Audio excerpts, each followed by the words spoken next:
Até tudo bem? Tudo bem, na medida do possível, tudo bem. É difícil falar que tá bem, mas também é impossível falar que não, né? Como você disse, é um milagre eu estar viva depois de receber 6 tiros. É difícil de acreditar que eu passei, que eu vivi e que eu sobrevivi. Mas a fala fica meio embargada mesmo, a gente fica... Aqui você tá em casa. A gente fica com receio, né? E é uma dor muito grande, né? Essa situação que a gente vive, e principalmente a situação de ser julgada muito, principalmente por pessoas que nunca tiveram convívio e não sabem de absolutamente nada, né? Mas estou bem, graças a Deus, estou recuperando. Ellen, vamos começar. Me conta aí como que foi o seu relacionamento, né? Porque a gente sabe que ele fala que nunca teve um relacionamento com você, mas eu quero que você conte como foi o seu caminhar com ele, quanto tempo, como é que era, como era o convívio de vocês. Então, Jerusa, esse relacionamento durou um pouco mais de 5 anos. Em dezembro do ano passado, fez 5 anos. Até então, o início era um relacionamento bacana, sempre foi uma coisa bem legal, a gente se gostava muito. Depois de um certo tempo já não ficou tão legal assim. Ele tem um filho pequeno com uma ex-namorada, porém, até mesmo durante a gravidez, a gente sempre conviveu junto, só que eu moro lá em Pedro Leopoldo, né, e ele mora em Belo Horizonte. Então, durante todos esses anos, ele sempre esteve comigo lá em Pedro Leopoldo. Ele que ia para Pedro Leopoldo? Sempre ele ia para Pedro Leopoldo. Até porque você não tem carro, Eu né, não tenho Ellen? carro. Para quem me conhece lá de Pedro Leopoldo sabe, a cidade lá é plana, a gente anda muito de bicicleta na cidade. Então, eu também trabalho em casa e eu não saio quase nada de casa, a não ser por coisas extremas. Então, e detalhe, Jerusa, eu nunca soube onde ele morava. Durante esses 5 anos, as pessoas perguntam, como assim? É isso que eu queria saber. Eu não sabia onde ele morava, eu sabia que ele trabalhava numa academia, no bairro Jaraguá, e que ele morava até então no Jaraguá. Mas não sabia onde, eu não tinha convívio, porque ele só ia pra minha casa e passava todos os finais de semana comigo. Uma vida de namorado, a gente tinha uma vida de casal normal. Mas aí, né, começou muitas ofensas, muitas humilhações, e ele é o tipo da pessoa, Jerusa, que infelizmente ele é aquela pessoa que precisa de alguém que tem uma energia muito grande, muito forte, para ele poder sugar e ir rebaixando aquela pessoa para ele conseguir ter a energia dele. É isso que faz ele crescer e ser grande. Então ele é uma pessoa muito covarde. Já tem um tempo que eu falava para ele que tinha 3 palavras que descreviam ele perfeitamente para mim: covarde, mau caráter e, desculpa da palavra, escroto também. Então, a covardia dele era tanta, Jerusa, que ele usava todas as minhas coisas que eu contava, tudo que eu já passei na vida, as minhas fraquezas, tudo que eu compartilhei com ele, ele usava tudo isso contra mim, e me rebaixava de todas as formas. De um tempo para cá, eu já não lia mais as mensagens dele, eu já nem ouvia mais o que ele falava. Eu só tentava quebrar aquelas brigas, falando que eu estava com saudade, e dava um tiquinho, ele já estava na minha casa de novo. E era sempre assim. Durante a semana, enquanto estava longe, me humilhava de todas as formas, me rebaixava e me colocava abaixo de tudo. Era extremamente ciumento. Eu tinha que provar para ele o tempo todo que eu estava em casa, eu tinha que mandar foto, eu tinha que fazer vídeo, eu tinha que provar o que eu estava fazendo. Eu tenho câmeras na minha casa, por várias vezes eu tive que abrir câmeras da minha casa para comprovar para ele que eu estava em casa e sozinha. Então, assim, eu nunca agi com ele da maneira como ele colocou que eu agi. Uma pausa aqui, você toma uma água. Gente, isso que a Ellen falou é muito importante. Pelo seguinte, o que ela contou aqui rapidamente, né? Eu não posso afirmar, mas me lembra um perfil de um narcisista. Porque o narcisista, ele que ele quer? Arrancar o brilho do outro. E muitas das vezes, quando está longe, ele abaixa a sua autoestima para que você se sinta um nada e não consiga se libertar dele.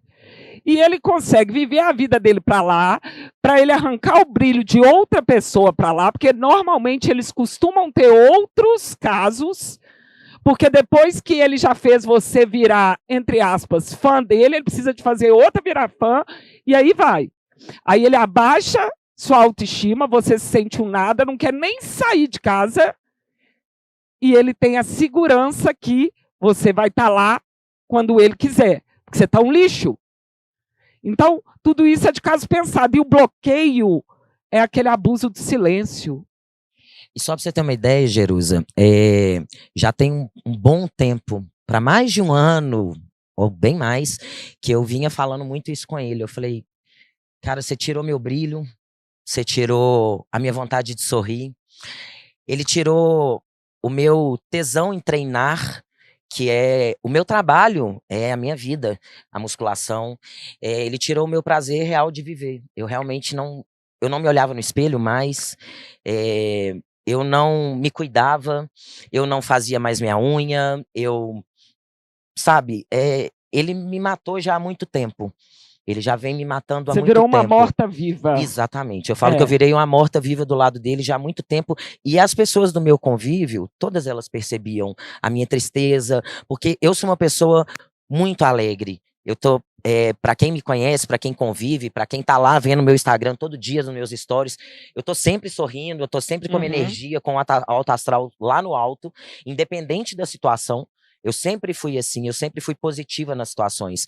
E todo mundo estava percebendo que eu estava morrendo. Eu estava acabada, eu não era mais a Ellen. Eu vou te fazer uma pergunta, Ellen. Nesse relacionamento, você só pensava 24 horas nele? Era basicamente isso. Eu vivia em função dele. Eu vivia em função dele. Eu passava 24 horas do meu dia esperando ele. Tem algumas falas minhas, né? Inclusive que, são tantas horas, você ainda não chegou. É porque ele chegava na minha casa todas as sextas-feiras, depois do trabalho, e ficava o final de semana inteiro. E quando ele cismava que ele tinha alguma coisa para fazer, ele resolvia, ele começava a fazer hora e desaparecia e me bloqueava e sumia. E na hora que ele queria, ele desbloqueava e começava. E era detalhe, Jerusa, ele me bloqueava. Quando ele queria mexer comigo, ele me mandava mensagem no WhatsApp e apagava.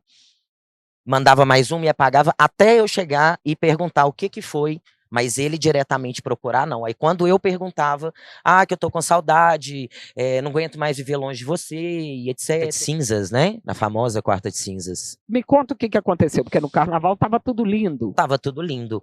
No dia do ocorrido, que foi numa quinta-feira, eu tava na minha casa, enfim, fui treinar, né? Porque eu tenho um estúdiozinho dentro da minha casa que eu treino lá. E eu não estava conseguindo treinar, estava um pouco estressada e tal, e acabei mandando umas mensagens para ele falando que eu estava muito nervosa comigo, com o meu treino, que eu estava frustrada porque eu não estava conseguindo. Para quem treina musculação sabe que a gente gosta de treinar, né, que é ativar a musculação, o músculo, né, correto. Então eu não estava conseguindo fazer isso. Eu mandei uma mensagem para ele falando que eu estava nervosa e tal, e que eu não queria falar com ninguém, que eu ia ficar ali em casa, mas que eu ia desligar o meu telefone porque eu estava muito nervosa e tal, e finalizei a mensagem falando assim: não vou sair de casa, estou aqui em casa, mas vou desligar o telefone. Beijo, te amo. Foi a última mensagem que eu mandei. Fiz o que eu falei, desliguei o telefone, depois de 1 hora e pouco, eu voltei no telefone e já tinha um monte de mensagem dele, já me xingando, como ele sempre fazia, Jerusa. Eu falava A, ele transformava num abecedário inteiro. Sim. E virava a situação de alguma forma e falava que ele tinha um motivo dele para me bloquear e para desaparecer. E ele simplesmente me bloqueou, me xingou e falou um monte de coisa que nem eu entendi até agora e sumiu. Na quinta? Na quinta-feira. Como eu tinha conversado com ele por chamada de vídeo no horário do almoço, na quinta mesmo, dia 23 de fevereiro, ele falou que ia trabalhar até 8 horas da noite. Ele demora mais ou menos aí uns 10 minutos para chegar na casa dele. Como a gente tinha passado um carnaval lindo e maravilhoso, perfeito, com muito amor, com muitas declarações, com todo carinho, e ele tinha me bloqueado, eu falei assim, como, né, Eu vou fazer o quê? Eu vou pegar um Uber e vou descer para a casa dele, vou chegar lá por volta de 8 horas, e quando ele chegar, a gente vai desfazer esse mal-entendido. Porque ele me bloqueou por nada, eu não entendi o que tinha acontecido. E foi o que eu fiz. Só que ele falou que ia trabalhar até às 8, só que ele não chegou. Eu estava na porta da casa dele, eu cheguei faltando 5 para 8 da noite, foi dando 8, 8h10, 8h30 e nada. Quando deu 8h40, ele me desbloqueou.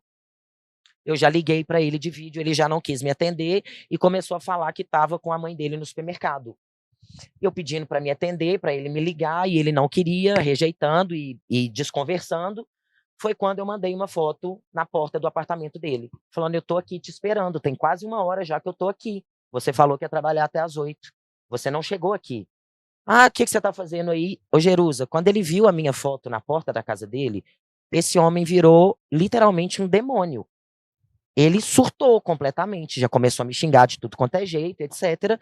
Até a hora que ele chegou, que foi às 10 horas da noite. E foi por isso que eu fiquei parada lá, porque eu não tinha para onde ir, eu estava esperando ele justamente para tirar esse mal-entendido e a gente ficar bem. Vamos deixar claro que havia sido a segunda vez. Sim, sim.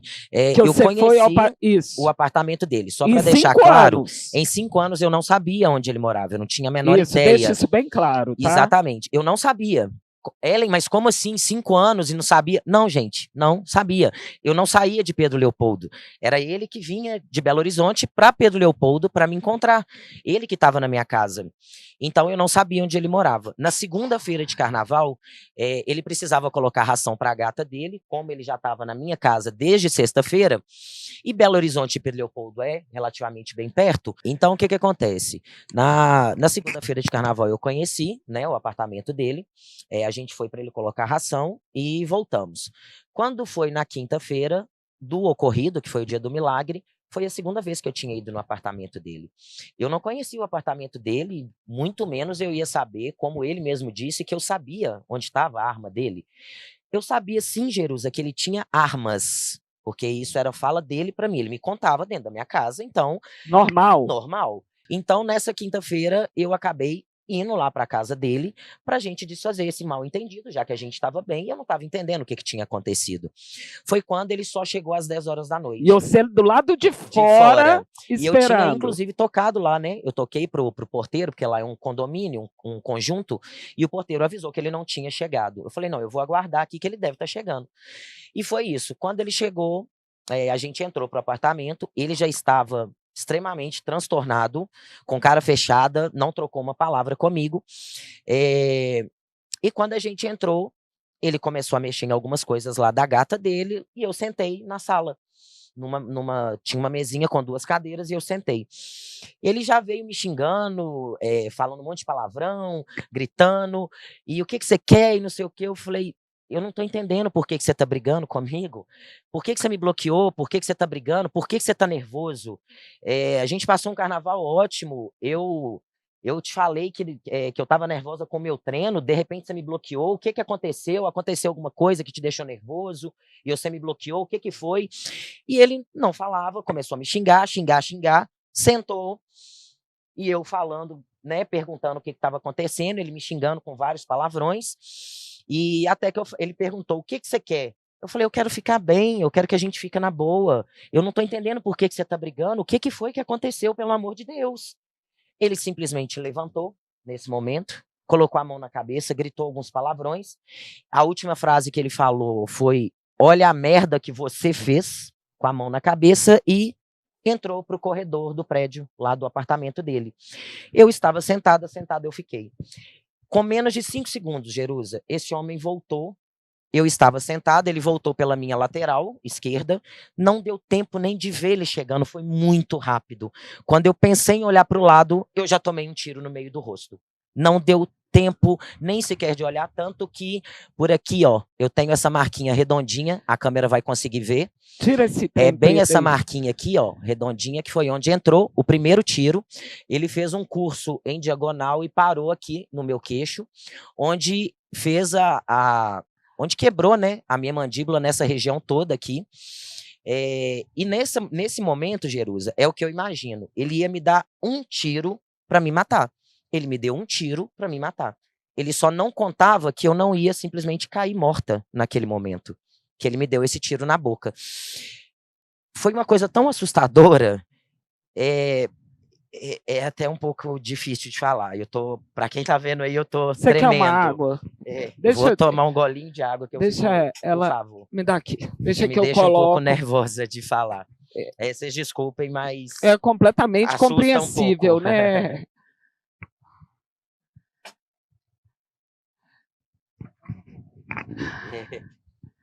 Eu fico um pouco emocionada. Nessa hora, Jerusa, que eu tomei esse primeiro tiro, a minha reação foi avançar nele. Eu pulei em cima dele, gritando, falei, cara, o que você tá fazendo? Você é louco, você vai me matar, para. Ele também tomou um susto muito grande, porque ele me deu um tiro no rosto, não foi para me deixar viva, foi para me matar. Só que eu não morri. E eu pulei em cima dele. O susto para mim foi tão grande que eu tenho certeza que para ele também foi nesse momento. Que com o braço estendido ele deu um segundo tiro. Pá! Esse tiro pegou aqui na minha lateral de raspão. Eu tenho aqui a cicatriz, né, e um hematoma.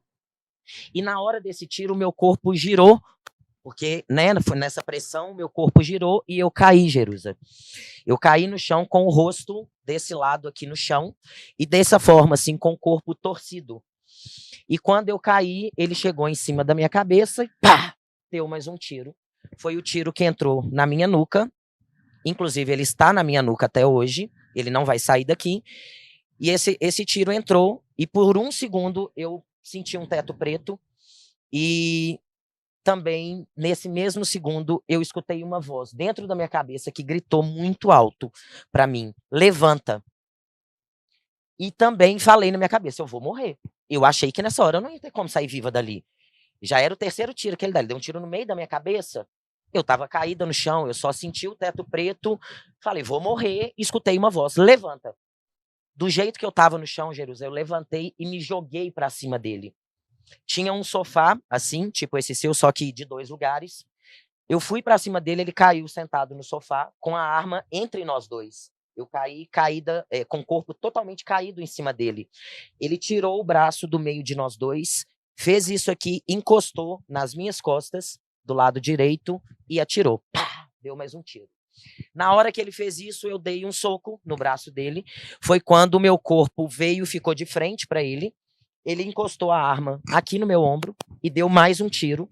Foi quando eu dei mais um soco e o meu corpo se desequilibrou e a minha perna levantou. Essa perna para o alto, ele encostou na minha perna, deu mais um tiro no lateral. Foi quando eu dei mais um soco e consegui acertar a arma dele. Foi a hora que a arma caiu, eu olhei para a porta e corri. Eu abri aquela porta e eu só vi a escada. Eu saí do apartamento, vi um hall de escada, eu acho que eram 6 ou 7 degraus, e eu cheguei no alto da escada e pulei. Eu pulei lá embaixo. Eu não sabia o que fazer, eu pulei. E quando eu cheguei lá embaixo, eu meio que capotei, sabe? Dei uma caída. Quando eu fui me levantar, foi a hora que eu vi que a minha roupa era puro sangue. E a região onde eu tomei esse tiro estava parecendo uma torneira de sangue. Ela jorrava sangue. Eu já levantei segurando a minha mandíbula e abri a portaria do prédio. Que a portaria ela não fica trancada, fica só escorada por ser condomínio. E nisso eu comecei a correr. Tem uma situação até... É a parte da minha fé, que está aqui tatuada na minha mão, que quando eu saí do prédio, os 3 primeiros passos eu dei muda, porém segurando a minha mandíbula o tempo todo, eu não soltei mais. E no terceiro passo eu levantei a mão para o céu e agradeci a Deus que eu estava viva, antes de gritar socorro. Eu lembro perfeitamente de ter feito isso. Eu levantei a mão e falei assim, meu Deus, muito obrigado, eu estou viva. Socorro, socorro, me ajuda. E comecei a correr, e gritando, correndo e gritando.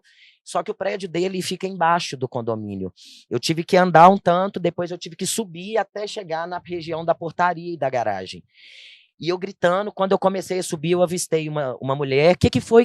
Eu falei, me ajuda, o Eldrin atirou em mim, me ajuda, socorro. E segurando a mandíbula aqui o tempo todo, muito sangue. Quando eu cheguei lá em cima, estava tudo fechado, garagem, tudo fechado. Eu corri para a esquerda e vi um corredor com uma portaria no fundo de um outro prédio. Me escondi atrás daqueles prédios ali, daquele corredor, e gritando, socorro, socorro, me ajuda. Apareceu o síndico. perguntando o que foi, moça, com o telefone na mão. Falei, moço, me ajuda, pelo amor de Deus, me ajuda. O Helder atirou em mim. Ele, qual que é seu nome? Falei, Ellen Ottoni é meu nome. Me ajuda, foi o cara lá do bloco Angicos 203. Até isso eu falei, que era o apartamento dele lá, o bloco, que é conjunto. Aí chegou o porteiro. O porteiro, eu vi ele bem assustado. Eu vi ele olhando para mim, ele deu aquela travada, eu achei até que ele ia desmaiar. Parece, Jerusa, que o porteiro teve uma consciência de desligar o sensor da garagem, porque todos os carros do prédio têm um sensor que abre a garagem automático. Tanto que ele não fugiu de carro por causa disso, o sensor não abriu o portão. Então, nesse momento, começou a descer pessoas do prédio, chegou um menino muito cuidadoso comigo, me perguntando como é que tava, como é que é seu nome, vem aqui que eu vou te deitar. Eu falei, não, você não vai me deitar, porque tem uma bala na minha cabeça. Se você me deitar, eu vou apagar. Eu não posso apagar. Aí ele falou, você consegue pelo menos sentar? Eu falei, consigo. Segurando a mandíbula, eu sentei no passeinho, ele me perguntou o nome, eu ainda pedi ele para ligar para o meu pai. Gente, eu repeti o telefone do meu pai, acho que umas 4 ou 5 vezes, pedindo ele para ligar para o meu pai o tempo todo. E foi daí que alguém gritou, ele tá vindo no carro. Foi a hora que ele subiu com o carro para tentar fugir, o assassino. E aí eu me desesperei, comecei a me arrastar no chão, tentando me esconder. O menino me puxou para trás e me arrastou para dentro desse corredor da portaria. Foi aí que me deitaram. Deu um tempinho, eu pedindo ajuda, gente, me ajuda, me ajuda, me ajuda, não me deixa morrer, pelo amor de Deus, eu não posso morrer, me ajuda, aquele desespero. E eu via gente chegando, e cada pessoa que chegava, Jerusa, eu via aquelas pessoas desesperadas, porque falavam que eu era só sangue. Muito sangue. Foi aí que chegou um policial. E eu ouvi, esse policial olhou para mim, eu já estava deitada, o rapaz já tinha me dado uma blusa para segurar, já estava segurando a ferida daqui, já tinha uma outra moça segurando a ferida da minha perna, e o policial chegou, quando ele me viu, ele falou assim, meu Deus, tem que tirar ela daqui agora. Eu falei, não pode, doutor, você não pode me tirar, porque eu tô com uma bala na cabeça. Aí ele me perguntou, quem foi o cara? Aí eu falei, foi o Eldrin Lopes Alcântara, lá do bloco tal, apartamento tal, meu nome é Ellen Ottoni, eu moro em Pedro Leopoldo. O policial saiu correndo. Daí eu vi o helicóptero passando e depois de um tempo chegou a ambulância. Foi a hora que a socorrista me viu, eu vi ela tomando um choque também quando ela me viu, e daí ela foi colocar o colar, né, aquele colar para preservar minha coluna, foi a hora que eu senti a dor. Porque até então eu tinha tomado 5 tiros, que as balas estavam dentro de mim, um passou de raspão, mas eu não estava sentindo dor, eu não sentia dor. Eu só estava com a cabeça com um eco muito grande, muito assustada, mas na hora que ela colocou o colar, foi a hora que eu gritei de dor, porque a minha mandíbula estava muito quebrada, já estava quebrada, e o colar foi jogando a minha mandíbula para cima. Eu gritei e falei, moça, pelo amor de Deus, para, minha mandíbula, pelo amor de Deus, para, que tá doendo. Levei a mão para afrouxar um pouco o colar. Ela, Ellen, não mexe, não mexe. Eu falei, eu não vou mexer, mas eu preciso respirar. Foi quando eu puxei um pouco, e daí eles me cortaram minha roupa, pediram, né, falaram que ia cortar.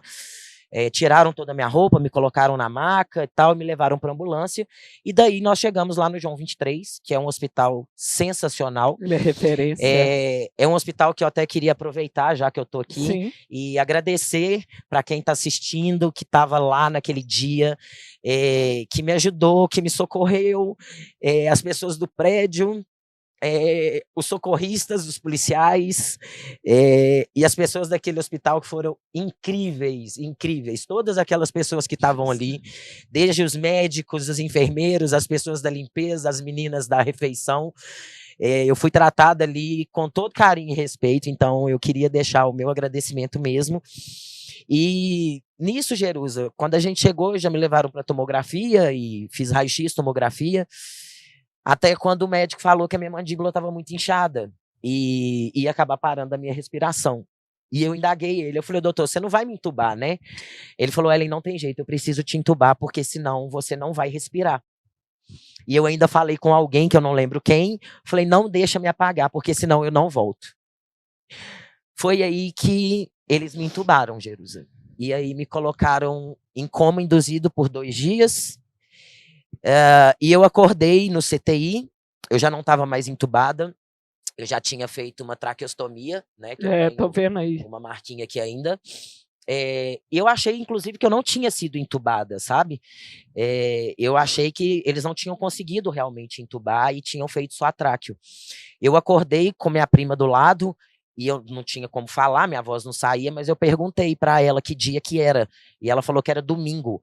E eu falei assim com ela, mas não é sábado hoje? Eu não sei porque eu achava que era sábado. Então, eu cheguei lá no hospital na quinta-feira por volta de 11h20, 11h17 da noite. Quando foi mais ou menos 2 horas da manhã, foi a hora que eles me entubaram, porque senão eu não ia respirar mais. Depois de 2 dias, eles tiraram a intubação, fizeram a traqueostomia e eu ainda fiquei mais o resto da semana, né? Que minha cirurgia foi feita só na outra quinta-feira, porque eles estavam realmente esperando a minha mandíbula desinchar e um melhor momento para poder fazer uma cirurgia.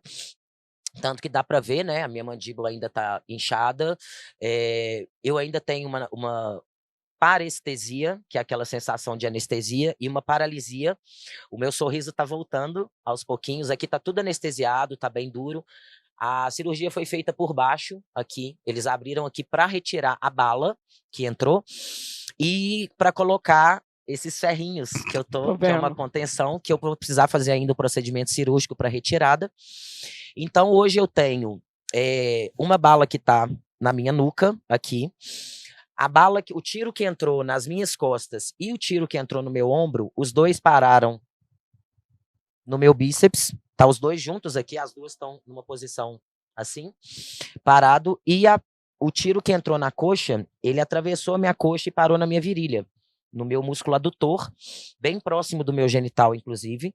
E quando os médicos viram os meus raios-x, foi o que ele falou, que foi tudo de raspão, porque não atingiu nenhum osso e nenhuma artéria. Realmente foi só o da mandíbula que fez, né, que quebrou bastante, mas dilacerou bem. O da nuca parou na minha musculatura cervical, a um dedo da minha medula, e ela poderia ter me deixado tetraplégica. Então, é muito assustador, Jerusa, lembrar do que eu passei.